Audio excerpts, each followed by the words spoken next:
السلام علیکم ورحمۃ اللہ وبرکاتہ۔ حضرت زبیر بن العوام رضی اللہ تعالی عنہ کی حالات زندگی۔ آپ کا نام زبیر، کنیت ابو عبداللہ، والد کا نام عوام، والدہ کا نام صفیہ رضی اللہ تعالی عنہا۔ چونکہ ان کی والدہ حضرت صفیہ رضی اللہ تعالی عنہا سرور کائنات کی پھوپھی تھی، اس لیے حضرت صلی اللہ علیہ وآلہ وسلم کے پھوپھی زاد بھائی تھے۔ اس کے علاوہ حضرت صلی اللہ علیہ وآلہ وسلم کی زوجہ محترمہ ام المؤمنین حضرت ختیجہ رضی اللہ تعالی عنہ کے بھی آپ حقیقی بھتیجے تھے، اور حضرت صدیق رضی اللہ تعالیٰ عنہ کے داماد ہونے کے سبب سے وہ حضرت صلی اللہ علیہ وآلہ وسلم کے ہم زلف تھے۔ اس طرح ذات نبوی صلی اللہ علیہ وآلہ وسلم کے ساتھ ان کو کئی نسبتیں حاصل تھی۔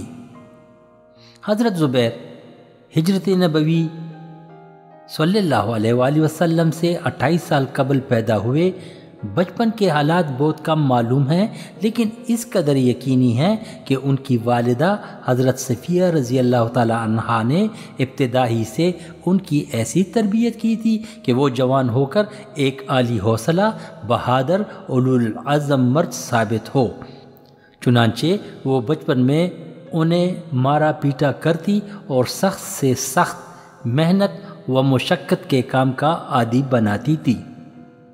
ایک دفعہ نوفل بن خویلد جو اپنے بھائی عوام کے مرنے کے بعد ان کے سرپرست اور ولی تھے، حضرت صفیہ رضی اللہ تعالی عنہ پر سخت خفا ہوئے کہ کیا تم اس بچے کو اس طرح مارتے مارتے مار ڈالو گی، اور بنو ہاشم سے جا کر کہا تم لوگ صفیہ کو سمجھاتے کیوں نہیں؟ حضرت صفیہ رضی اللہ تعالی عنہ نے جواب دیا کہ جس نے یہ بات کہی کہ میں اس سے بغض رکھتی ہوں، اس نے جھوٹ کہا۔ میں اس کو یعنی حضرت زبیر کو اس لیے مارتی ہوں کہ عقل مند رہے، دشمن کے فوج کو شکست دے اور مال غنیمت حاصل کرے۔ اس تربیت کا یہ اثر تھا کہ وہ بچپن ہی میں بڑے بڑے مردوں کا مقابلہ کرنے لگے تھے۔ ایک دفعہ مکہ میں ایک جوان آدمی سے مقابلہ پیش آیا، انہوں نے ایسا ہاتھ مارا کہ اس بندے کا ہاتھ ٹوٹ گیا۔ لوگ اسے یعنی اس آدمی کو اٹھا کر حضرت صفیہ رضی اللہ تعالیٰ عنہ کے پاس لائے تو انہوں نے معذرت کے بجائے سب سے پہلے یہ پوچھا کہ تم نے زبیر کو کیسے پایا، بہادر یا بزدل؟ حضرت زبیر صرف 16 برس کے تھے کہ نور ایمان نے ان کے خانہ دل کو منور کر دیا۔ بعض روایتوں سے ظاہر ہوتا ہے کہ وہ 5ویں یا چھٹے مسلمان تھے، لیکن یہ صحیح نہیں معلوم ہوتا۔ تاہم سابقین اسلام میں وہ ممتاز اور نمایاں مقام کا شرف رکھتے تھے۔ حضرت زبیر رضی اللہ تعالیٰ عنہ اگرچہ کم سن تھے، لیکن استقامت اور جان نثاری میں کسی سے پیچھے نہ تھے۔ قبول اسلام کے بعد ایک دفعہ کسی نے مشہور کر دیا کہ مشرکین نے حضرت نبی کریم صلی اللہ علیہ وآلہ وسلم کو گرفتار کر لیا ہے۔ یہ سن کر جذبہ جان نثاری سے اس قدر بے خود ہوئے کہ اس وقت ننگی تلوار کھینچ کر مجمع کو چیرتے ہوئے آستانہ اقدس پر حاضر ہوئے۔ رسول اللہ صلی اللہ علیہ وآلہ وسلم نے دیکھا تو پوچھا زبیر یہ کیا ہے؟ عرض کی مجھے معلوم ہوا تھا کہ خدا نخواستہ حضور صلی اللہ علیہ وسلم کو گرفتار کر لیا گیا۔ سرور کائنات صلی اللہ علیہ وآلہ وسلم نہایت خوش ہوئے اور ان کے لیے دعا خیر فرمائی۔ اہل سیر کا بیان ہے کہ یہ پہلی تلوار تھی جو اسلام کے لیے ایک بچے کے ہاتھ سے برہنہ ہوئی، اور صحابہ کرام کی طرح حضرت زبیر رضی اللہ تعالیٰ عنہ مشرکین مکہ کے ظلم و ستم سے محفوظ نہ تھے۔ ان کے چچا نے ہر ممکن طریقے سے ان کو اسلام سے خارج کرنا چاہا، لیکن توحید کا نشہ ایسے نہ تھا جو اتر جاتا، بل آخر اس نے برہم ہو کر اور بھی سختی شروع کر دی، یہاں تک کہ چٹائی میں لپیٹ کر باندھ دیتا اور اس قدر دہنی دیتا کہ دم گھٹنے لگتا، لیکن وہ ہمیشہ یہی کہتے جاتے تھے، کچھ بھی کر لو، اب میں کافر نہیں ہو سکتا۔ غرض ان مظالم سے اس قدر تنگ آئے کہ وطن چھوڑ کر حبشہ کی راہ لی، پھر کچھ دنوں بعد وہاں سے واپس آئے تو خود سرور کائنات صلی اللہ علیہ وآلہ وسلم نے مدینہ کا ارادہ کیا تھا، اس لیے انہوں نے بھی یثرب کی مبارک زمین کو اپنا وطن بنا لیا۔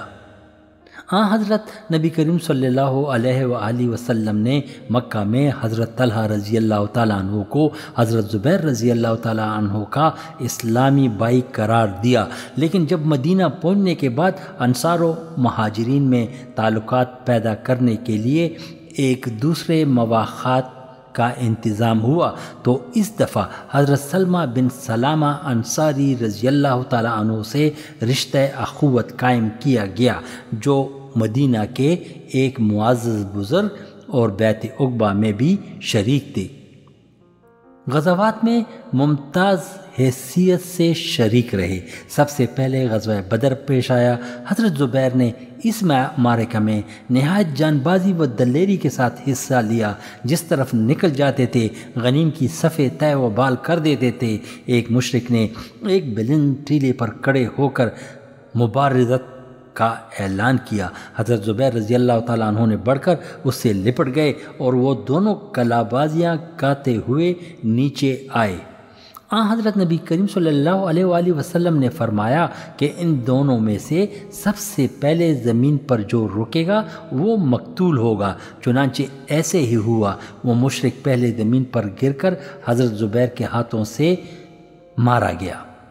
اسی طرح عبیدہ بن سعید سے مقابلہ پیش آیا، جو سر سے پاؤں تک ذرہ پہنے ہوئے تھے، صرف دونوں آنکھیں نظر آ رہی تھی۔ حضرت زبیر رضی اللہ تعالیٰ عنہ نے نشانہ لے کر اس زور سے آنکھ میں نیزہ مارا کہ اس پار نکل گیا۔ اس کی لاش پر بیٹھ کر بمشکل نیزے کو نکالا۔ حضرت صلی اللہ علیہ وآلہ وسلم نے بطور یادگار حضرت زبیر رضی اللہ تعالیٰ عنہ سے اس نیزے کو لے لیا اور اس کے بعد پھر خلفاء میں تبرکن منتقل ہوتا رہا، یہاں تک کہ خلیفہ ثالث کے بعد حضرت زبیر رضی اللہ تعالیٰ عنہ کے وارث حضرت عبداللہ رضی اللہ تعالیٰ عنہ کے پاس پہنچا اور ان کی شہادت تک ان کے پاس موجود تھا۔ وہ جس بے جگری کے ساتھ بدر میں لڑے، اس کا اندازہ صرف اس سے ہو سکتا ہے کہ ان کے تلوار میں دندانے پڑ گئے تھے، تمام جسم زخموں سے چلنی ہو گیا تھا، خصوصاً ایک زخم اس قدر کاری تھا کہ وہاں پر ہمیشہ کے لیے ایک گڑھا پڑ گیا تھا۔ حضرت عروہ بن زبیر رضی اللہ تعالیٰ عنہ کا بیان ہے کہ ہم ان میں انگلیاں ڈال کر کھیلا کرتے تھے۔ معرکہ بدر میں حضرت زبیر رضی اللہ تعالیٰ عنہ زرد امامہ باندھے ہوئے تھے۔ رسول اللہ صلی اللہ علیہ وآلہ وسلم نے فرمایا کہ آج ملائکہ بھی اس وضع میں آئے ہیں۔ غرض مسلمانوں کی شجاعت و ثابت قدمی نے میدان مار لیا، حق غالب رہا اور باطل کو شکست ہوئی۔ 3 ہجری میں معرکہ احد کا واقعہ پیش آیا۔ جنگ میں رسول اللہ صلی اللہ علیہ وآلہ وسلم نے اپنی تلوار کھینچ کر فرمایا، کون اس کا حق ادا کرے گا؟ تمام جان نثاروں نے بے تابی کے ساتھ اپنے ہاتھ پھیلائے۔ حضرت زبیر نے 3 دفعہ اپنے آپ کو پیش کیا، لیکن یہ رتبہ حضرت ابو دجانہ رضی اللہ تعالی عنہ انصاری کے لیے مقدر ہو چکا تھا۔ بعد میں آپ رضی اللہ تعالیٰ عنہ نے فرمایا کہ ابو دجانہ رضی اللہ تعالیٰ عنہ کی بہادری دیکھ کر مجھے احساس ہوا کہ اللہ کے رسول نے کیوں ان کو منتخب کیا۔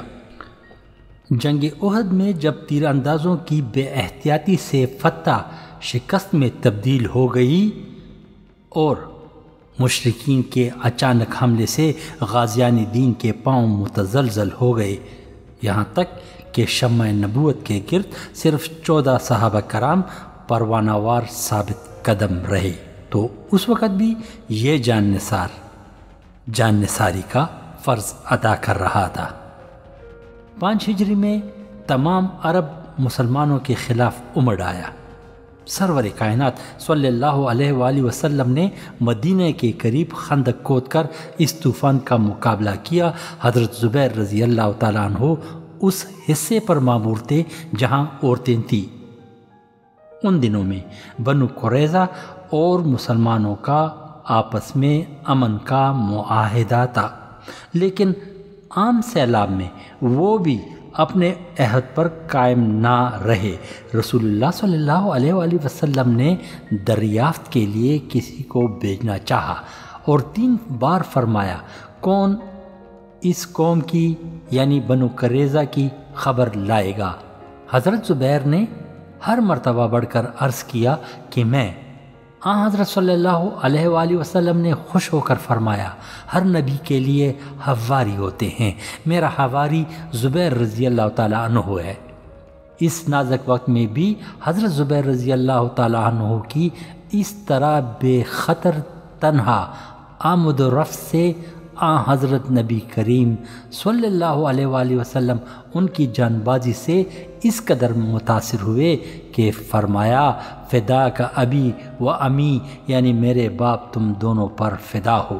کفار بہت دنوں تک خندق کا محاصرہ رکھے ہوئے تھے، لیکن پھر کچھ تو اراضی و سماوی مصائب اور کچھ مسلمانوں کے غیر معمولی استقلال سے پریشان ہو کر بھاگ کھڑے ہوئے۔ غزوہ خندق کے بعد غزوہ بنو قریظہ اور بیت رضوان میں بھی شریک ہوئے، پھر خیبر کی مہم میں غیر معمولی شجاعت دکھائی۔ جب یہودی خیبر کا رئیس تھا وہ مقتول ہوا تو اس کا بھائی یاسر غضبناک ہو کر حل من مبارز کا نعرہ بلند کرتے ہوئے میدان میں آیا۔ حضرت زبیر رضی اللہ تعالیٰ عنہ نے بڑھ کر اس کا مقابلہ کیا۔ وہ اس قدر تنومند اور قوی ہیکل تھا کہ ان کی والدہ حضرت صفیہ رضی اللہ تعالیٰ عنہ نے کہا، یا رسول اللہ، میرا لخت جگر آج شہید ہو جائے گا۔ حضرت نبی کریم صلی اللہ علیہ وآلہ وسلم نے فرمایا، نہیں، زبیر اس کو مارے گا۔ چنانچہ در حقیقت تھوڑی دیر بعد رد و بدل کے بعد وہ واصل جہنم ہوا۔ غرض خیبر فتح ہوا۔ اس کے بعد فتح مکہ کی تیاریاں شروع ہوئی۔ مشہور صحابی حضرت حاتب بن ابی بلتعہ رضی اللہ تعالی عنہ نے یہ تمام کیفیت لکھ کر ایک عورت کے ہاتھ قریش مکہ کے پاس یہ خبر روانہ کی، لیکن حضرت صلی اللہ علیہ وآلہ وسلم کو وحی کے ذریعے خبر ہوئی اور ایک جماعت کو اس عورت کی گرفتاری پر مامور کیا۔ حضرت زبیر رضی اللہ تعالیٰ عنہ اس میں شریک تھے۔ وہ عورت گرفتار ہو کر آئی اور خط پڑھا گیا تو ابن ابی بلتع رضی اللہ تعالیٰ عنہ کا سر ندامت سے جھک گیا۔ بہرحال اللہ کے رسول نے ان کو معاف کر دیا۔ رمضان 18 ہجری میں 10,000 مجاہدین کے ساتھ رسول اللہ صلی اللہ علیہ وآلہ وسلم نے مکہ کا ارادہ کیا اور شاہانہ جاہ و جلال کے ساتھ اس زرزمین میں داخل ہوئے جہاں سے 8 سال قبل طرح طرح کے مظالم اور مصیبتیں برداشت کرنے کے بعد بے بسی کی حالت میں نکلنے پر مجبور ہوئے تھے۔ اس عظیم الشان فوج کے کئی دستے بنائے گئے۔ سب سے چھوٹا اور آخری دستہ وہ تھا جس میں خود نبی کریم صلی اللہ علیہ وآلہ وسلم موجود تھے اور اس دستے کے علمدار حضرت زبیر رضی اللہ تعالی عنہ تھے۔ حضرت نبی کریم صلی اللہ علیہ وآلہ وسلم جب مکہ میں داخل ہوئے اور ہر طرف سکون و اطمینان ہو گیا تو حضرت زبیر رضی اللہ تعالیٰ عنہ اور حضرت مقداد ابن اسود رضی اللہ تعالیٰ عنہ اپنے گھوڑوں پر بارگاہ نبوت میں حاضر ہوئے۔ حضرت نبی کریم صلی اللہ علیہ وآلہ وسلم نے کھڑے ہو کر ان کے چہروں سے گرد و غبار صاف کیا اور فرمایا، میں نے گھوڑے کے لیے 2 حصے اور سوار کے لیے 1 حصہ مقرر کیا ہے۔ جو ان حصوں میں کمی کرے گا خدا اس کو نقصان پہنچائے گا۔ فتح مکہ کے بعد واپسی کے وقت غزوہ حنین میں کفار اپنے مورچوں میں چھپے ہوئے مسلمانوں کی نقل و حرکت دیکھ رہے تھے۔ حضرت زبیر اس گھاٹی کے قریب پہنچے تو ایک شخص نے اپنے ساتھیوں سے پکار کر کہا، لات و عزا کی قسم، یہ لمبے قد والا سوار یقیناً زبیر رضی اللہ تعالی عنہ ہے، تیار ہو جاؤ، اس کا حملہ نہایت خطرناک ہوتا ہے۔ یہ جملہ ختم ہی ہوا تھا کہ ایک زبردست جمعیت نے آپ کے اوپر اچانک حملہ کر دیا۔ حضرت زبیر رضی اللہ تعالیٰ عنہ نے نہایت پرتی اور تیز دستی کے ساتھ اس آفت ناگہانی کو روکا اور اس قدر شجاعت و جان بازی سے لڑے کہ یہ گھاٹی کفار سے بالکل صاف ہو گئی۔ اس کے بعد جنگ طائف اور تبوک کی فوج کشی میں بھی شریک ہوئے۔ پھر 5 ہجری میں نبی کریم صلی اللہ علیہ وآلہ وسلم نے حجۃ الوداع کا قصد کیا۔ حضرت زبیر رضی اللہ تعالیٰ عنہ اس سفر میں بھی ہم رکاب تھے۔ حج سے واپس آنے کے بعد سرور کائنات صلی اللہ علیہ وآلہ وسلم رحلت فرما گئے اور حضرت ابوبکر صدیق رضی اللہ تعالیٰ عنہ خلیفہ منتخب ہوئے۔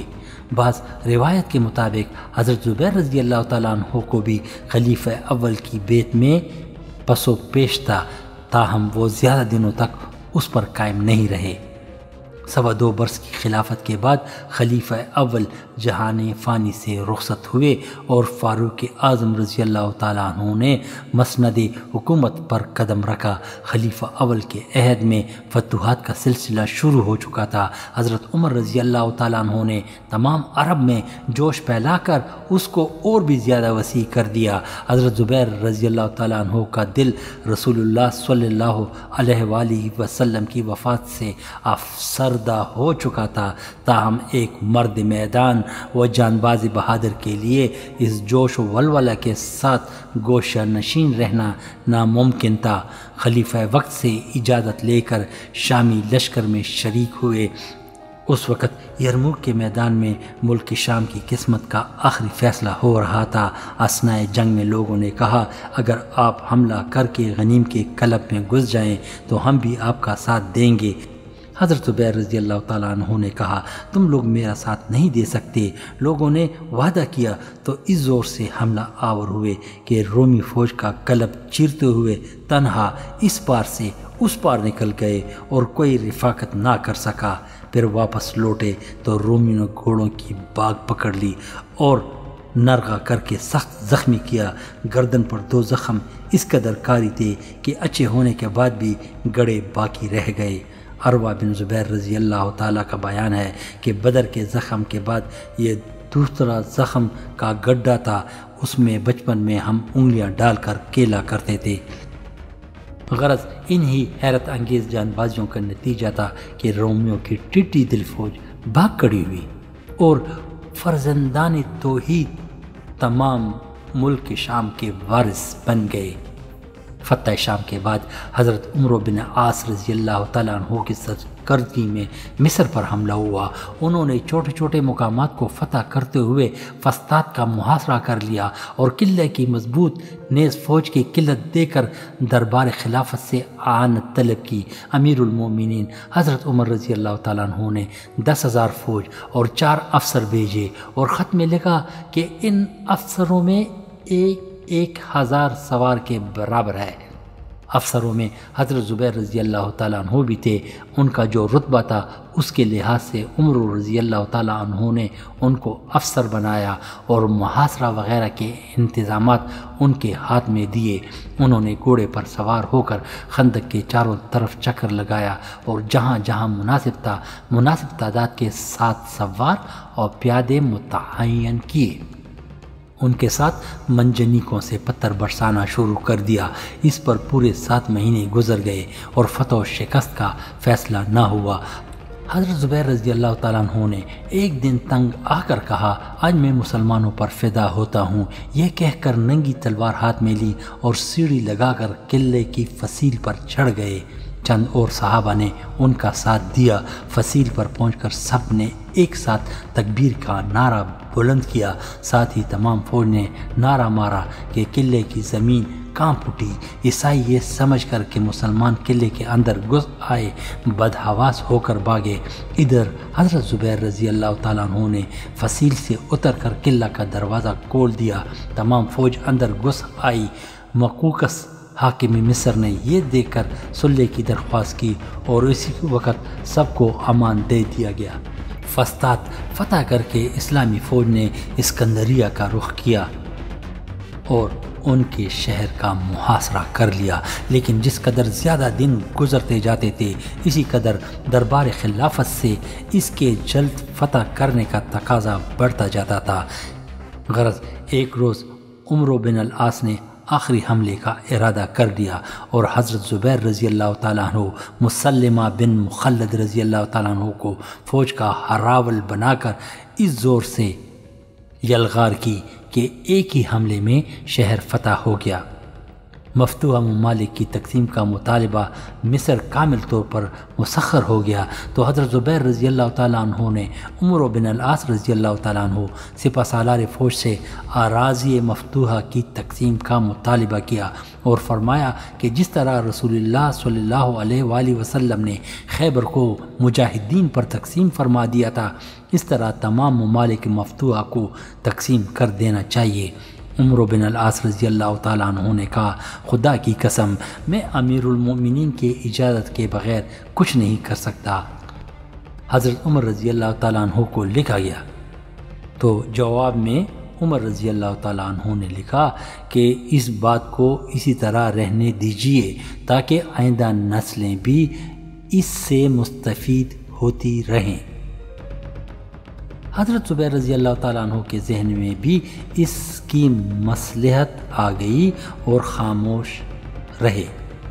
23 ہجری میں خلیفہ وقت حضرت عمر رضی اللہ تعالیٰ عنہ ایک محبوسی کے ہاتھ ناگہانی طور پر زخمی ہو کر سفر آخرت کی تیاری کی تو عہد خلافت کے لیے 6 آدمیوں کے نام پیش کیے اور فرمایا کہ سرور کائنات صلی اللہ علیہ وآلہ وسلم آخر وقت تک ان سے راضی رہے تھے۔ ان 6 بزرگوں میں ایک حضرت زبیر رضی اللہ تعالیٰ عنہ بھی تھے، لیکن 3 دن کی مسلسل گفت و شنید اور بحث و مباحثے کے بعد مجلس شورا نے حضرت عثمان ذو النورین کو اس مسند گرامی پر بٹھا دیا۔ حضرت زبیر رضی اللہ تعالیٰ عنہ نے بھی بے چون و چرا اس انتخاب کو تسلیم کر کے بیعت کر لیا۔ خلیفہ ثالث رضی اللہ تعالیٰ عنہ کے عہد میں حضرت زبیر رضی اللہ تعالیٰ عنہ نے نہایت سکون و خاموشی کی زندگی بسر کی اور کسی قسم کی ملکی مہم میں شریک نہیں ہوئے۔ در حقیقت عمر بھی اس حد سے متجاوز ہو چکی تھی، لیکن 35 ہجری میں مصری مفسدوں نے برگاہ خلافت کا محاصرہ کیا تو انہوں نے اپنے بڑے صاحبزادے عبداللہ بن زبیر رضی اللہ تعالیٰ عنہ کو امیر المومنین کی حفاظت پر مامور کر دیا۔ 18ویں ذی الحج جمعے کے روز حضرت عثمان رضی اللہ تعالیٰ عنہ مفسدین کے ہاتھوں سے شہید ہوئے۔ حضرت زبیر رضی اللہ تعالیٰ عنہ نے حسب وصیت پوشیدہ طریقے پر رات کے وقت نماز جنازہ ادا کی اور مضافات مدینہ میں حشر کی کوکب نامی ایک مقام پر سپرد خاک کیا۔ خلیفہ وقت کے قتل سے تمام مدینہ میں مفسدین کا رعب طاری ہو گیا، ہر شخص دم بخود تھا۔ حضرت عثمان رضی اللہ تعالیٰ عنہ کے طرفدار اور تمام بنو امیہ مکہ اور دوسرے مقامات کی طرف بھاگ گئے، چونکہ مصری حضرت علی رضی اللہ تعالیٰ عنہ کے طرفدار تھے، اس لیے انہوں نے اس کو خلافت کا بوجھ اٹھانے پر مجبور کیا اور مسجد نبوی صلی اللہ علیہ وآلہ وسلم میں لوگوں کو بیعت کے لیے جمع کیا۔ حضرت طلحہ رضی اللہ تعالیٰ عنہ زبیر رضی اللہ تعالیٰ عنہ کو برابر کے دعوے دار تھے، تاہم مصریوں کے خوف سے وہ زبان نہ ہلا سکے اور کسی طرح بیعت کر لی۔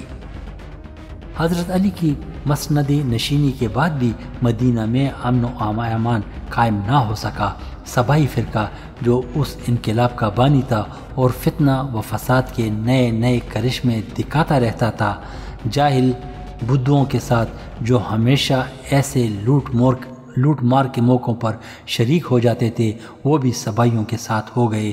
حضرت علی نے کوشش کی کہ یہ لوگ اپنے اپنے وطن کی طرف لوٹ جائیں اور بدھوں کو بھی شہر سے نکال دیا، لیکن صبائیوں کی ضد اور انکار سے کامیابی نہ ہوئی۔ حضرت زبیر رضی اللہ تعالیٰ عنہ جو اساتین امت میں تھے کب تک خاموشی کے ساتھ اس ہنگام آرائی کا تماشا دیکھتے، اصلاح حال اور رفع فساد کا انتظار کرتے کرتے کامل 4 ماہ گزر گئے، لیکن امن و سکون کی کوئی صورت پیدا نہ ہوئی۔ آخر تک کر حضرت طلحہ رضی اللہ تعالیٰ عنہ کے ساتھ حضرت علی رضی اللہ تعالیٰ عنہ کے پاس آئے اور اصلاح و اقامت حدود کا مطالبہ کیا۔ انہوں نے جواب دیا، بھائی میں اس سے غافل نہیں، لیکن ایسی قوم کے ساتھ کیا کر سکتا ہوں جس پر میرا کچھ اختیار نہیں، بلکہ وہ خود مجھ پر حکمران ہے۔ غرض جب اس طرف سے بھی مایوسی ہوئی تو یہ دونوں خود عملاً اس شورش کو رفع کرنے کے لیے مکہ کی طرف روانہ ہوئے۔ ام المؤمنین حضرت عائشہ رضی اللہ تعالی عنہا حج کے خیال سے مکہ آئی تھی اور اب تک مدینہ کی شورشوں کا حال سن کر یہیں پہ مقیم تھی۔ حضرت طلحہ رضی اللہ تعالیٰ عنہ و زبیر رضی اللہ تعالیٰ عنہ سب سے پہلے ام المؤمنین رضی اللہ تعالیٰ عنہا کی خدمت میں حاضر ہوئے اور ان الفاظوں میں مدینہ کی بدامنی کا نقشہ کھینچا۔ ہم وہاں کے لوگوں کے شور و شر کے خوف سے مدینہ سے بھاگ آئے ہیں۔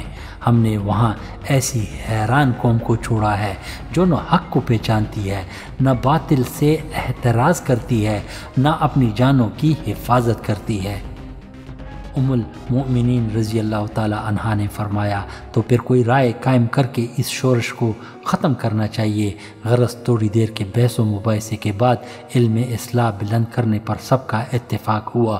بنی امیہ جو مدینہ سے بھاگ کر یہاں جمع ہو گئے تھے جوش انتقام میں ساتھ ہو گئے اور اس طرح دایان اصلاح کی 1000 جماعت بصرہ کی طرف روانہ ہوئی تاکہ وہاں سے اپنی قوت مضبوط کر کے مدینہ کا رخ کرے۔ راہ میں امیوں نے خلافت و امامت کی بحث چھیڑ کر حضرت طلحہ رضی اللہ تعالیٰ عنہ اور حضرت زبیر رضی اللہ تعالیٰ عنہ کو لڑانا چاہا، لیکن ام المؤمنین رضی اللہ تعالیٰ عنہ کی مداخلت سے معاملہ ختم ہو گیا۔ بصرہ کے قریب پہنچے تو عثمان بن حنیف والی بصرہ نے مزاحمت کی، لیکن وہاں دایان اصلاح کے حامیوں کی بڑی جماعت بھی موجود تھی۔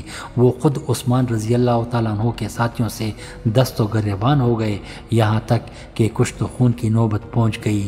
عثمان بن حنیفہ کا بیان تھا کہ جب طلحہ رضی اللہ تعالیٰ عنہ، زبیر رضی اللہ تعالیٰ عنہ، حضرت علی رضی اللہ تعالیٰ عنہ کے ہاتھ پر بیعت کر چکے تو پھر انہیں علم مخالفت بلند کرنے کا کیا استحقاق ہے؟ ان دونوں کا یہ جواب تھا کہ ہم قہر اور جبر کے ساتھ شریک بیعت ہوئے تھے۔ اگر فرض کر لو یہ بیعت صحیح تھا تب بھی اس سے مطالبہ اصلاح کی نفی نہیں ہوتی۔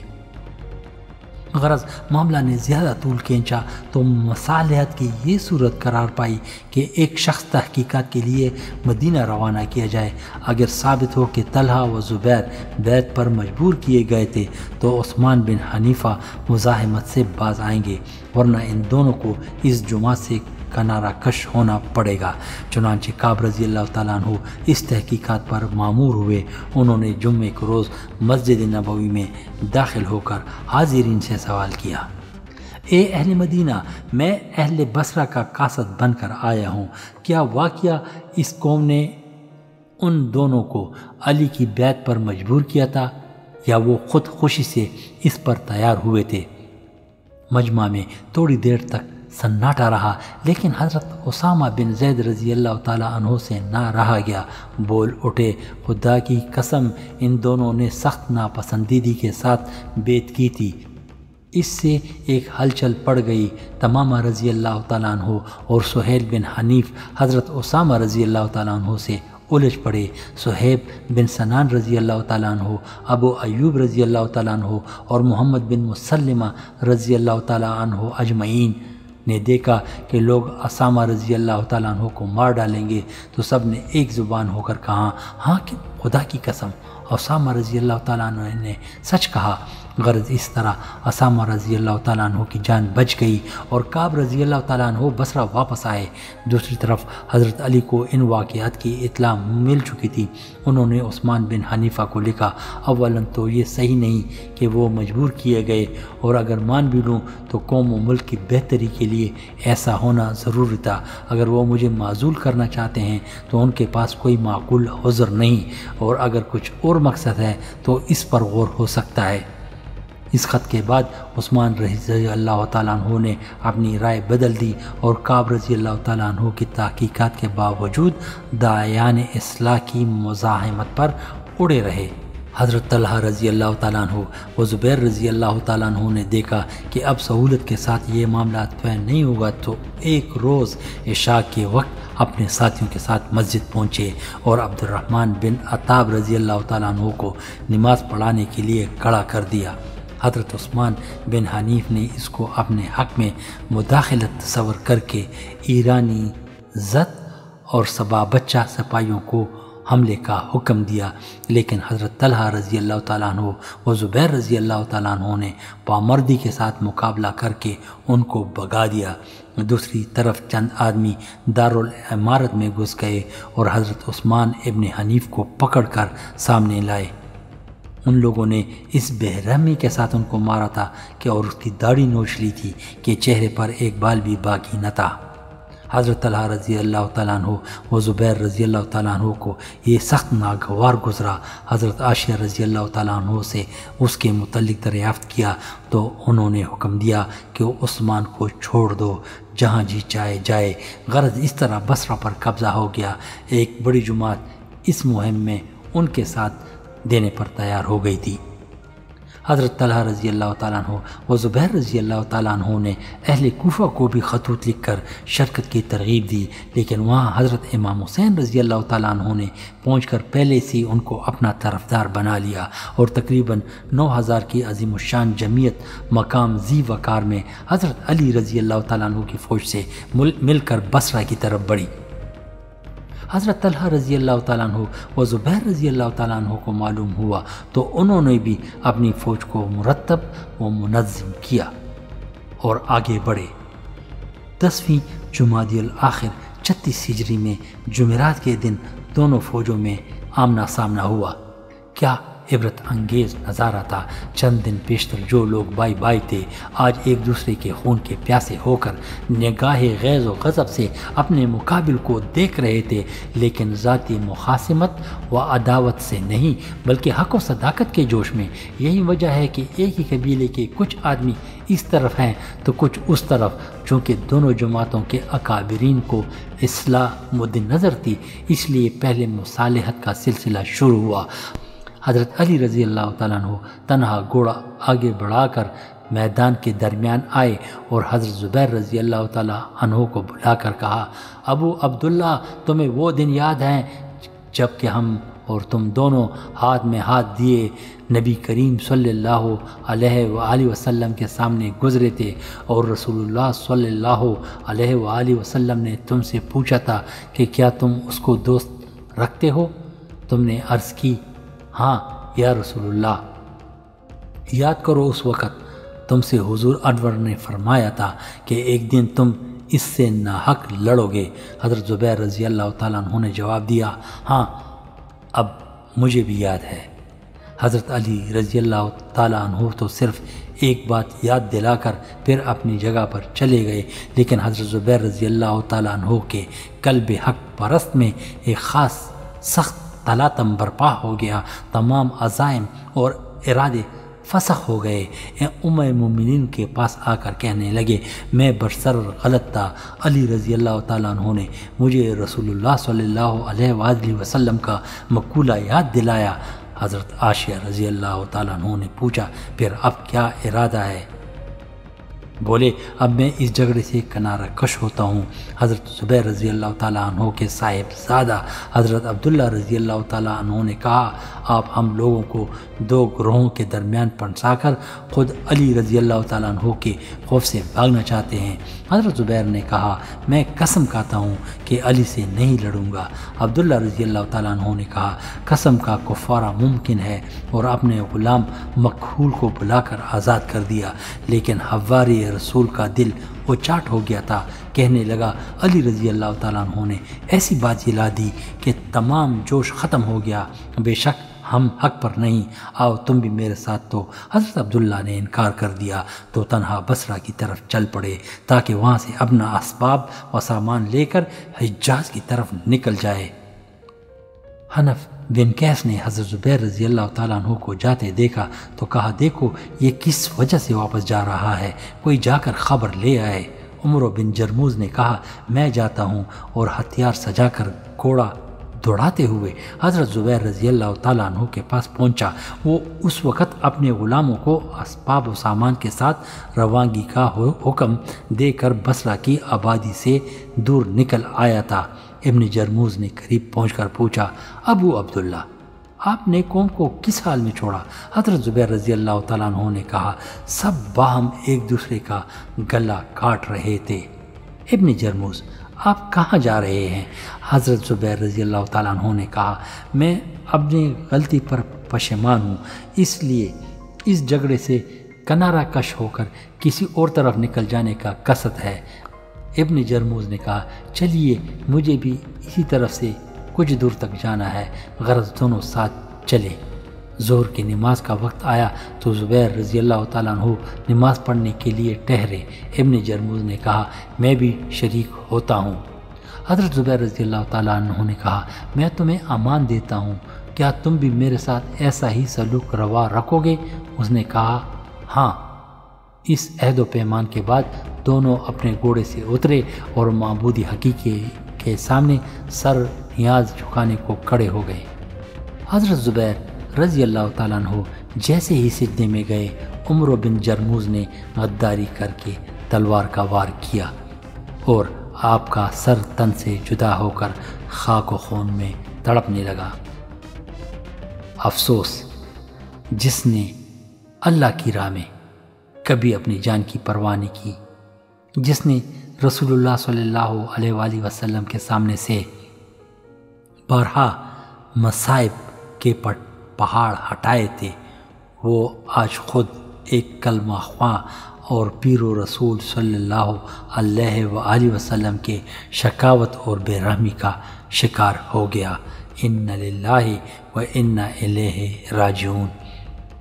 ابن جرموز حضرت زبیر کی تلوار اور ذرہ وغیرہ لے کر حضرت علی رضی اللہ تعالیٰ عنہ کی خدمت میں حاضر ہوا اور فخر کے ساتھ اپنا کارنامہ بیان کیا۔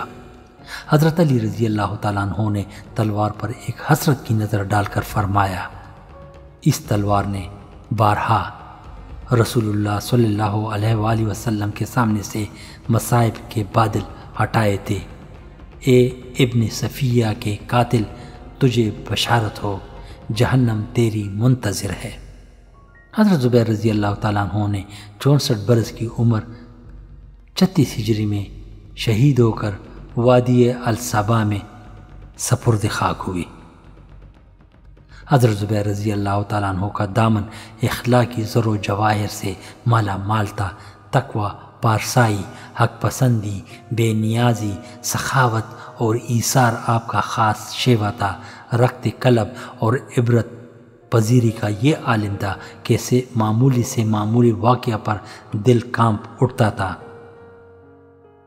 قرآن کی ایک آیت کے نزول کے بعد سرور کائنات صلی اللہ علیہ وآلہ وسلم سے پوچھا یا رسول اللہ کیا قیامت کے روز ہمارے جھگڑے پھر دہرائے جائیں گے؟ ارشاد ہوا ہاں، ایک ایک ذرے کا حساب ہو کر حقدار کو اس کا حق دلایا جائے گا۔ یہ سن کر ان کا دل کانپ اٹھا اور کہنے لگا اللہ اکبر، کیسا سخت موقع ہوگا۔ تقوی اور پرہیزگاری حضرت زبیر رضی اللہ تعالیٰ عنہ کی کتاب اخلاق کا سب سے روشن باب ہے۔ وہ خود اس کا خیال رکھتے تھے اور دوسروں کو بھی ہدایت کرتے تھے۔ ایک دفعہ وہ اپنے غلام ابراہیم کی دادی ام عطا کے پاس گئے اور دیکھا کہ یہاں ایام تشریق کے بعد بھی قربانی کا گوشت موجود ہے۔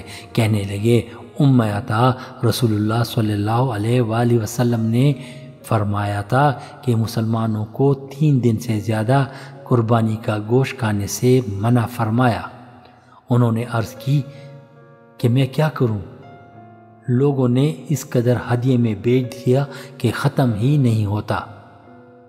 حضرت زبیر رضی اللہ تعالیٰ عنہ جب دعوت اصلاح کا علم بلند کیا تو ایک شخص نے آ کر کہا، حکم دیجئے کہ علی رضی اللہ تعالیٰ عنہ کی گردن اڑا دو۔ بولے، تم تنہا اس قدر عظیم الشان فوج کا کیسے مقابلہ کرو گے؟ اس نے کہا، میں علی رضی اللہ تعالیٰ عنہ کی فوج میں جا کر مل جاؤں گا اور کسی وقت موقع پا کر دھوکے سے قتل کر ڈالوں گا۔ فرمایا، نہیں، رسول اللہ صلی اللہ علیہ وآلہ وسلم کا ارشاد ہے، ایمان قتل ناگہانی کی زنجیر ہے، اس لیے کوئی مومن کسی کو اچانک نہ مرے۔ حضرت زبیر رضی اللہ تعالیٰ عنہ اگرچہ رسول اللہ صلی اللہ علیہ وآلہ وسلم کے حواری اور ہر وقت حاضر رہنے والوں میں سے تھے، لیکن کمال اتقا کے باعث بہت کم حدیثیں روایت کرتے تھے۔ ایک دفعہ آپ کے صاحبزادہ حضرت عبداللہ رضی اللہ تعالیٰ عنہ نے کہا، پدر بزرگوارم، کیا سبب ہے کہ آپ حضور صلی اللہ علیہ وسلم کی اتنی باتیں بیان نہیں کرتے جتنے اور لوگ بیان کرتے ہیں؟ فرمایا، جان پدر، حضور صلی اللہ علیہ وسلم کی رفاقت اور معیت میں دوسروں سے میرا کم حصہ نہیں۔ میں جب سے اسلام لایا رسول اللہ صلی اللہ علیہ وآلہ وسلم سے جدا نہیں ہوا، لیکن حضور نبی کریم صلی اللہ علیہ وآلہ وسلم کی صرف اس تنبیہ نے مجھے محتاط بنا دیا، یعنی جس نے قصداً میری طرف سے غلط بات منسوخ کی اسے چاہیے کہ جہنم میں اپنا ٹھکانہ بنا لے۔ مساوات اسلامی کا اس قدر خیال تھا کہ 2 مسلمان لاشوں میں بھی کسی تفریق یا امتیاز کو جائز نہیں سمجھتے تھے۔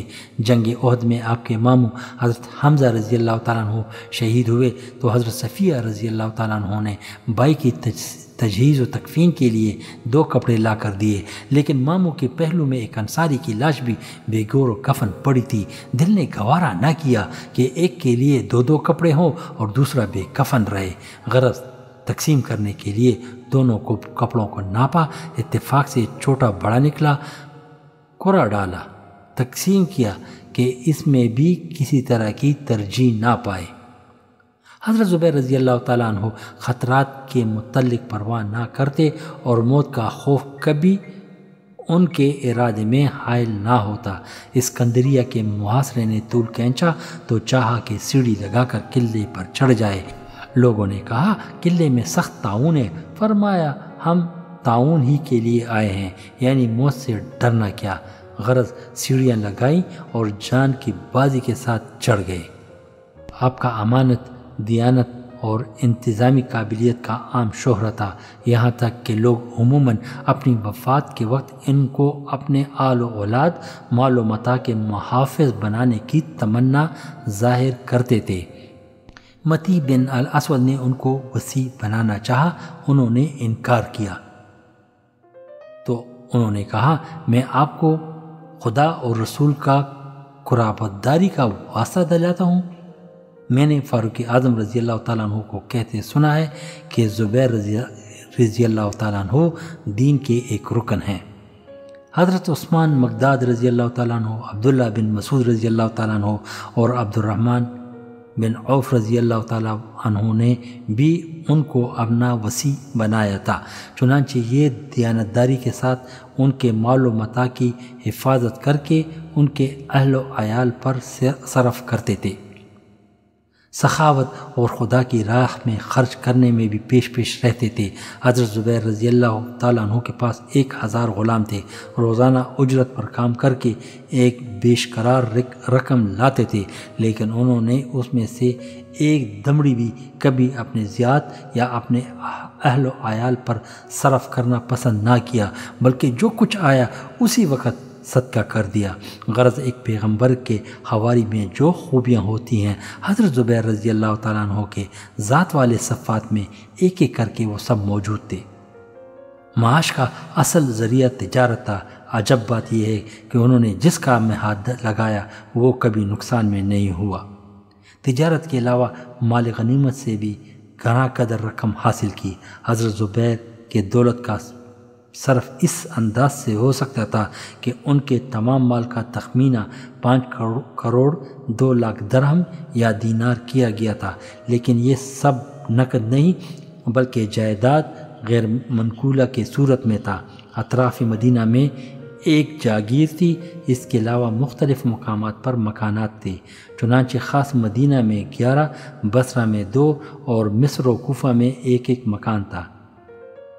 حضرت زبیر رضی اللہ تعالیٰ عنہ اس قدر دولت کے باوجود 22 لاکھ کے مقروض تھے۔ اس کی وجہ یہ تھی کہ لوگ عموماً اپنا مال ان کے پاس جمع کرتے تھے، لیکن یہ احتیاط کے خیال سے سب سے کہہ دیتے تھے کہ امانت نہیں بلکہ قرض کی حیثیت سے لیتا ہوں۔ اس طرح 22 لاکھ کے مقروض ہو گئے۔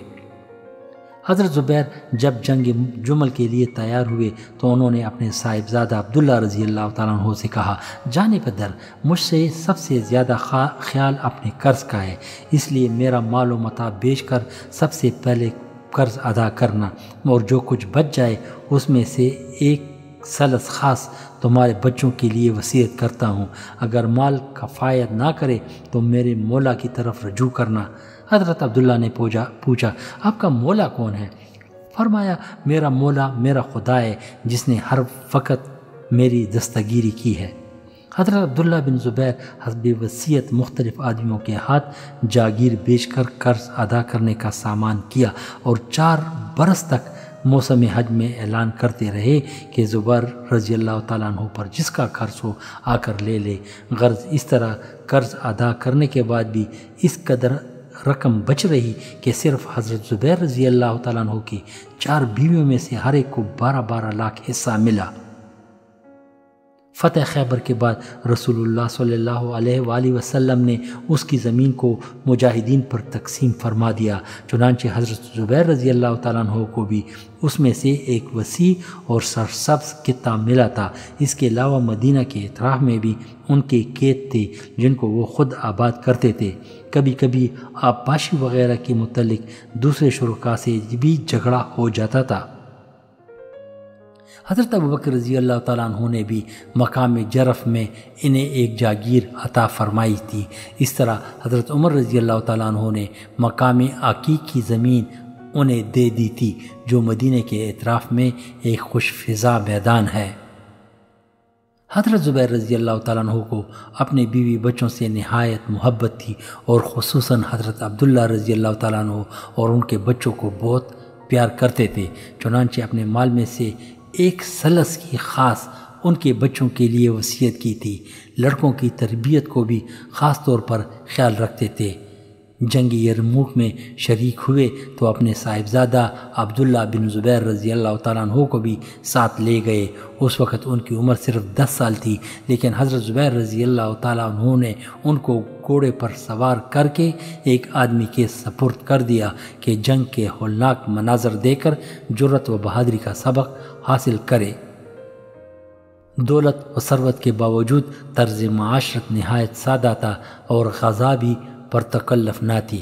لباس بھی عموماً پہنتے تھے، البتہ جنگ میں ریشمی کپڑا استعمال کرتے تھے، کیونکہ رسول اللہ صلی اللہ علیہ وآلہ وسلم نے خاص طور پر ان کو اجازت دی تھی۔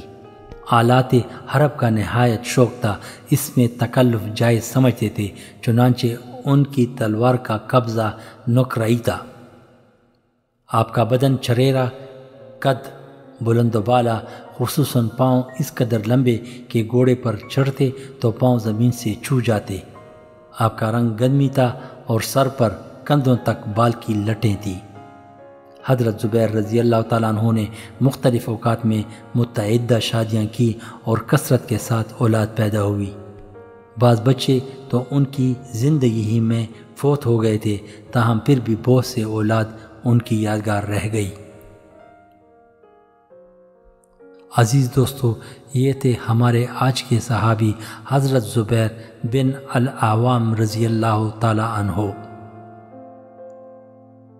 آپ لوگوں سے گزارش ہے کہ مہربانی فرما کر اس ویڈیو کو لائک بھی کریں اور اس کو شیئر بھی کریں تاکہ ہم سب کو اللہ اس کا اجر دے۔